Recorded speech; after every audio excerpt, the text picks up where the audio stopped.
என் பேர் சுந்தர் சீன் ஆனதுக்கு ஒரு வகையில் அந்த படம் தான் காரணம். ஏன்னா நான் பேசிக்காக ரொம்ப சோம்பேறி. ஈவன் கையெழுத்தில் வந்து சி போட்டு ஒரு புள்ளி போட்டு சுந்தர் வைக்கிற சோம்பேறி போட்டு சுந்தர் சீன் போட்டுட்டு இருந்தேன். இதை பார்த்துட்டு என் ஃப்ரெண்ட்ஸ் தான் என்னோட அசோசியேட் முதல் படத்தில். இப்போ டைரக்டராக இருக்கிற செல்வ பாரதி, சுராஜ், பிரபு சாலமன் எல்லாருமே இவங்க என்ன பண்ணாங்கன்னா டைட்டிலில் சுந்தர் சீன் போட்டு விட்டாங்க. நான் படம் எல்லாம் காப்பி ரெடியாக தான் பார்க்குறோம். பார்த்தா என்னடா சுந்தர் சீன் போட்டிருக்கீங்க, சி சுந்தர் படாமல்.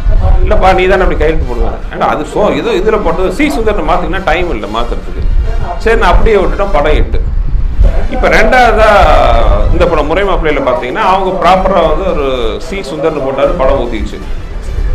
உடனே இவங்க சொன்னாங்க என்னடா பார்த்தியா நாங்கள் சொன்ன பார்த்தியா அப்படியா இது என்ன ஏதோ சர்டிஃபிகேட் இது டெஸ்ட் பண்ணி பார்க்கலாம். அடுத்த படத்தில் சுந்தர் சீனே போடுங்கன்னு போட்டோம். அது சூப்பர் ஹிட் உள்ள தெளித்தார். ஸோ அன்னையிலேருந்து சுந்தர் சி ஆகி போச்சு. இதில் என்ன கொடுமைனா வந்து ஃபோன் பேசினா கூட கொண்டாடிட்ட பேசினா கூட இன்ஷியலோட தான் என் பேரை சொல்ல வேண்டிய நெசசிட்டி ஆகி போச்சு. ஏன்னா நிறைய சுந்தர் இருக்கிறதுனால சுந்தர் சீனாக தான் தெரியுது. அல்லது நான் சுந்தர் சி பேசணும்னு சொல்லணும். அது கொடுமையாக இருக்கும் இன்ஷியலோடைய பேரை சொல்லி. எத்தனை பேருக்கு ஞாபகம் இருக்கு உள்ளத்தை அழுத்தா அழகி எல்லாம் இல்லா? எப்படி சார் அந்த மாதிரி ஒரு யூத்ஃபுல்லான ஒரு சாங்கு, அந்த மேக்கிங், இன்ஃபேக்ட் அதுதான் வந்து நிறைய இன்ஸ்பிரேஷனு சாங்குங்களுக்கு. எப்படி அந்த மாதிரி ஒரு சாங் எடுக்கணும், அது வந்து அந்த படமே பார்த்தீங்கன்னா காமெடி. மணிவண்ணன் சார் நீங்கள் வந்து அதில் காமெடி கொண்டு வந்ததும் சரி, அந்த சாங் மேக்கிங்கும் சரி, யூத்ஃபுல் படம்னா அதுதான் புரட்டி போட்ட படம், ட்ரெண்ட் செட்டர். எத்தனை பேர் படம் பார்த்துருக்கீங்க அழகி?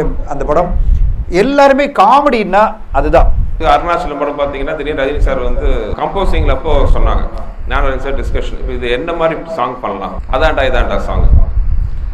அப்போ எனக்கு என்ன தோணுச்சுன்னா சார் யார் யாரோ மாட்டெல்லாம் பார்த்து பாடிட்டீங்க, ஆட்டோக்காரங்களுக்கெல்லாம் பாடிட்டீங்க, உங்கள் ஃபேன்ஸுக்கு ஒரு பாட்டு பாடணும் சார். ஏன்னா அப்போ தான் எலெக்ஷன் முடிஞ்சிருச்சு. எலெக்ஷனில் வந்து ரஜினி சார் ஃபேன்ஸ்லாம் வந்து பயங்கரமாக இறங்கி ஒர்க் பண்ணியிருந்தாங்க. உங்கள் ஃபேன்ஸுக்காக ஒரு பாட்டு பாடணும்.